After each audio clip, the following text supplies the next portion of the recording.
Hello, today I'm going to show you this Anthurium Rainforest. This will going to produce seeds. So after a few months, it will look like this. The color of the coat will become red and swollen. Looks like ripe fruit, right? In this case, the seeds inside were not developed.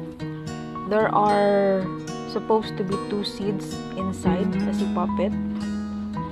It looks healthy, but the seeds are not big enough to grow into a new plant. There are 4 to 5 seeds that are considered good, but the rest are failure to produce healthy seeds.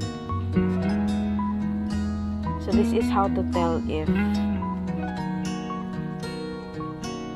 it is a healthy seeds that is good for propagation.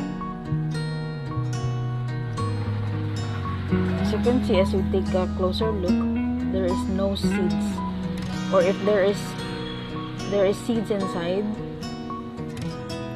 it is too small. The seeds were too small or no seeds at all. So I guess this flower is considered failure. I don't know what is the term for that, but we call it failure. So thank you so much for watching, and hoping for the next flower that I can show you healthy seeds. Thank you.